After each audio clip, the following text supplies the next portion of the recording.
चाहे कितना ही अभागा मनुष्य हो, सुबह 3 बजे से 6 बजे उठकर ब्रह्म मुहूर्त में कर दो। यह काम जो चाहोगे वह मिलेगा।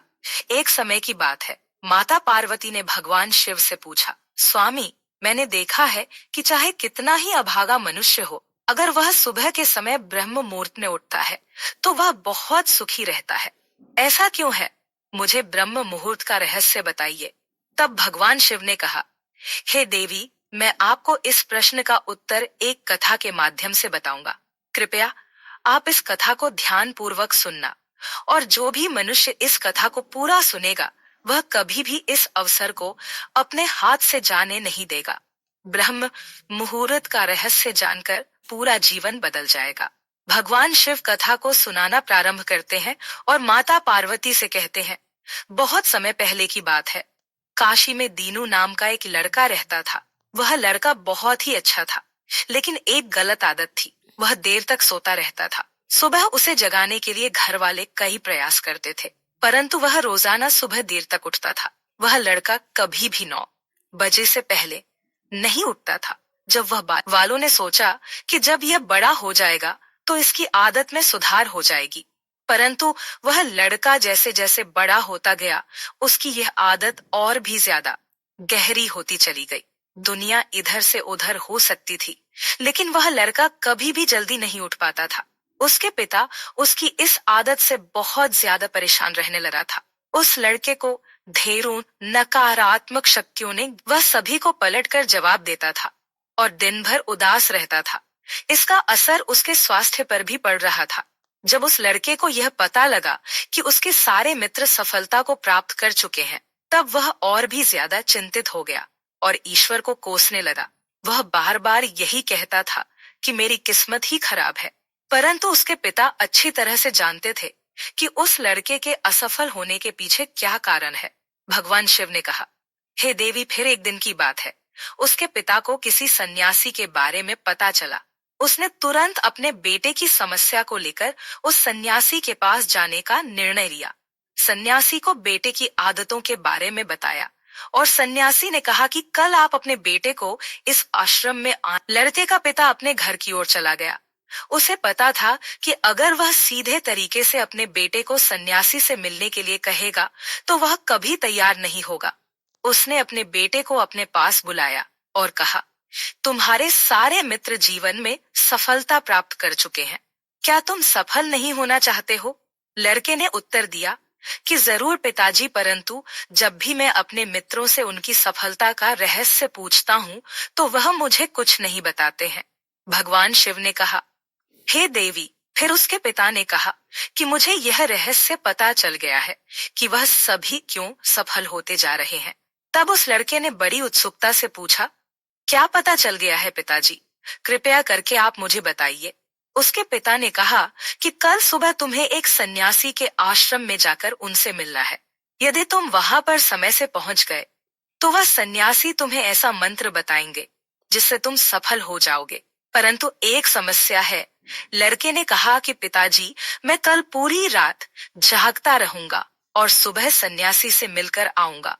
उसके पिता ने कहा कि ठीक है, तुम वहां जाकर उस सन्यासी की आज्ञा को मानना। पिता की बात सुनकर वह लड़का बहुत अधिक खुश हुआ। जीवन में पहली बार रात्रि में वह जागता रहा, परंतु थोड़े ही समय में उसे नींद आ गई और वह सो गया। फिर अगली सुबह जब वह उठा तो उसे पता चला कि सन्यासी से मिलने का समाप्त हो चुका था। उसके पिता ने लड़के की तरफ देखा और कहा कि तुम जीवन में कभी सफल नहीं हो पाओगे, जाओ और जाकर सो जाओ। पिता की यह बात सुनकर उस लड़के को बहुत दुख हुआ।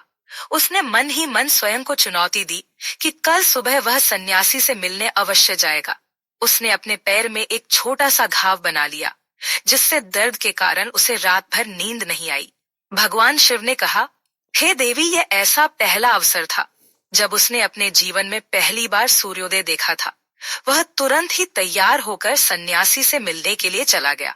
आज उसका अनुभव कुछ अलग ही था। वह बेहद शांत महसूस कर रहा था। चलते चलते वह लड़का जैसे ही सन्यासी के आश्रम में पहुंचा तो वहां पर उसने देखा कि सन्यासी और उसके सभी शिष्य ध्यान लगाकर बैठे हुए थे। भगवान शिव ने कहा, हे देवी, फिर जब ध्यान का समय समाप्त हुआ, तब लड़का उस सन्यासी के पास पहुंचा और उन्हें प्रणाम करते हुए बोला कि आपके पास पास कोई ऐसा मंत्र है जिससे मैं सफल हो सकता हूँ। कृपया करके मुझे वह मंत्र बताइए।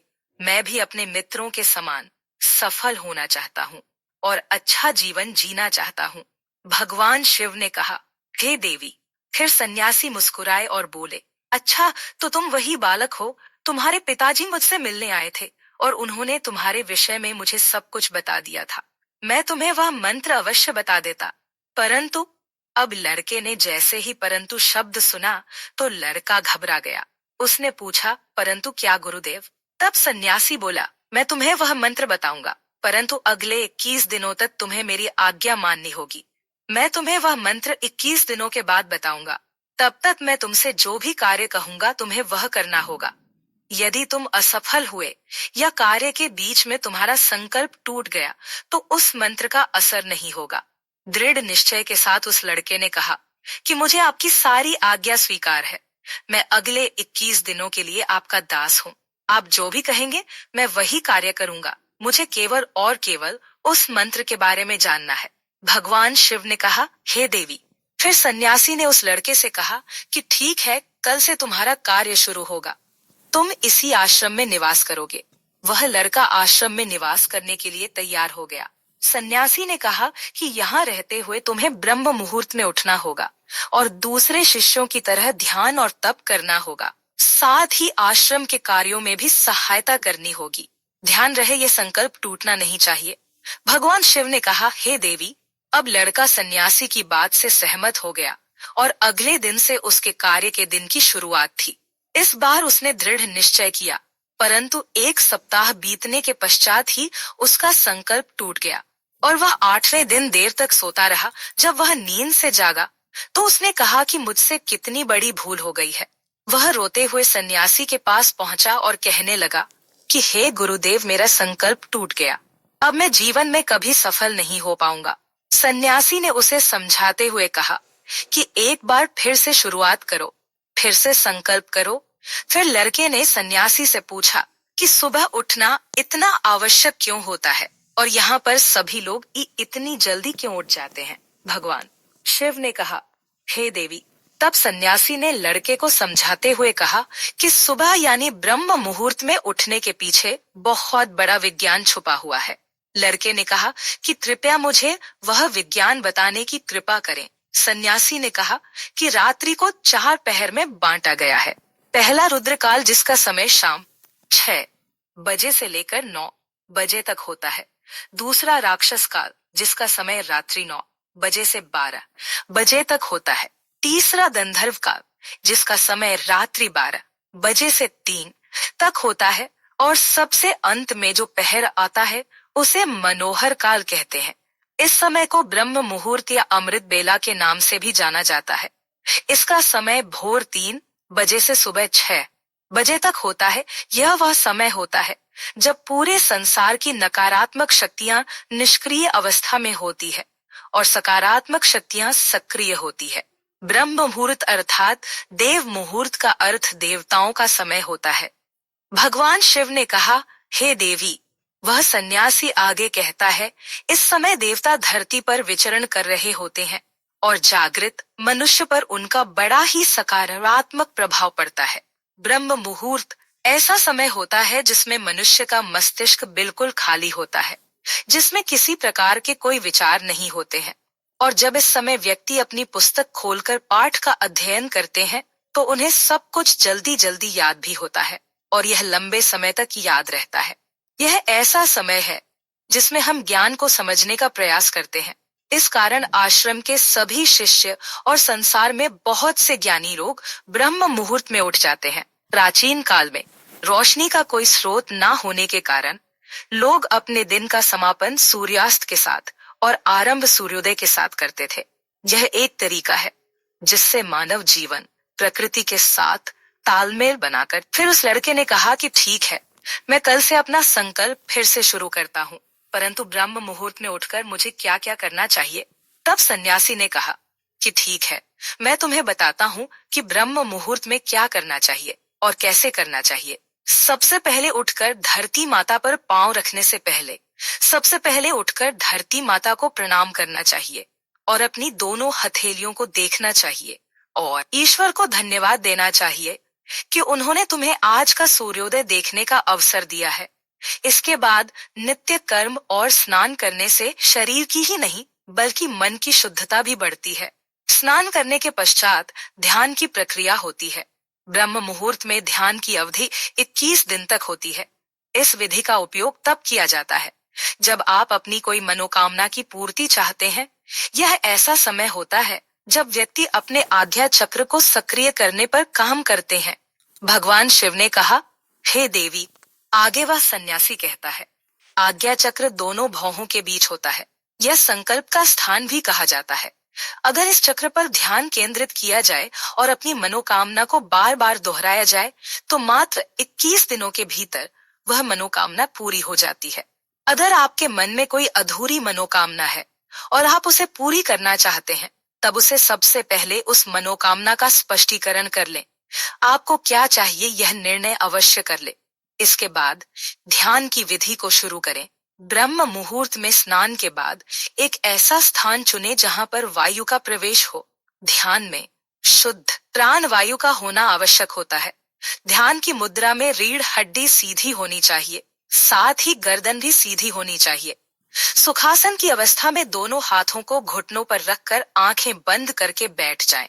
हाथों की मुट्ठी को बंद कर लें और 2-3 मिनट तक बिल्कुल शांत हो जाएं। जब आपका शरीर स्थिर हो जाए और श्वास भी शांत हो जाए, तब उसके बाद अपना सारा ध्यान आज्ञा चक्र पर लगाएं। इस दौरान लंबी गहरी सांस ले और सांस को रोक कर रखें। इस समय आप अपनी इच्छा को मन ही मन दोहराएं और अपने मन से इष्ट देव और देवी देवताओं और गुरुजनों का चिंतन करें। भगवान शिव ने कहा, हे देवी। उस सन्यासी ने कहा, जब सांस को रोकना कठिन हो जाए तब धीरे धीरे सांस को बाहर की ओर छोड़ो। सांस को नाक से बाहर और मुख से बाहर छोड़े। इस प्रक्रिया को 3 से ऐसा प्रतिदिन करने से आपकी जो मनोकामना है वह अवचेतन मन तक अवश्य पहुंच जाएगी और इच्छा पूर्ति जल्दी होगी। आज्ञा चक्र सक्रिय होता है और हमारी आज्ञा को पूरा करता है। सांस को रोक कर रखने के दौरान शरीर में आपातकाल की स्थिति हो जाती है, जिससे कि आप बेकार की बातें सोचने और विचार करने से बचते हैं। ब्रह्म मुहूर्त के समय ईश्वर की विशेष कृपा होती है और कोई भी व्यक्ति अपनी मनोकामना को इस समय दोहराता है तो उसकी इच्छा जल्द से जल्द पूरी होती है। भगवान शिव ने कहा है, देवी। इस प्रकार सन्यासी ने उस लड़के को ब्रह्म मुहूर्त का महत्व बताया। अगले 21 दिनों तक उस लड़के ने बड़े ही मन के साथ इस प्रक्रिया को अपनाया। अब वह बहुत ही ज्यादा अनुशासित और शांत स्वभाव का बन चुका था। उस लड़के ने जैसे ही अपना संकल्प पूरा कर लिया, उसके बाद वह लड़का बड़े ही प्रसन्न भाव से सन्यासी के पास पहुंचा और कहने लगा, हे गुरुदेव, मैंने 21 दिनों का संकल्प पूरा कर लिया है। अब कृपया मुझे सफल होने का मंत्र बताइए। तब उस सन्यासी ने मुस्कुराते हुए कहा कि पिछले 21 दिनों से जो अभ्यास तुम करते आए हो वही तुम्हारी सफलता का मंत्र है। जो व्यक्ति ब्रह्म मुहूर्त में उठकर ध्यान प्रक्रिया को सही से करते हैं वह जीवन में कभी असफल नहीं हो सकते। तुम्हें ब्रह्म मुहूर्त का रहस्य पता चल चुका है। अब तुम इसे जीवन पर्यंत करो, तुम्हें जीवन के लक्ष्य और सफलता दोनों प्राप्त होंगे। उस लड़के ने सन्यासी को धन्यवाद दिया और ब्रह्म मुहूर्त के नियमों का पालन जीवन पर्यंत तक करने का वादा भी किया। भगवान शिव ने कहा, हे देवी, अब तो आपको पता चल गया होगा कि ब्रह्म मुहूर्त में क्या होता है। तब माता पार्वती ने कहा, हे स्वामी, अब मुझे ब्रह्म मुहूर्त का संपूर्ण ज्ञान हो गया है। इतना कहकर माता पार्वती ने भगवान शिव को प्रणाम किया। वीडियो अगर पसंद आया हो तो वीडियो को लाइक और हमारे चैनल को सब्सक्राइब करें और अपने दोस्तों के साथ शेयर करें। धन्यवाद।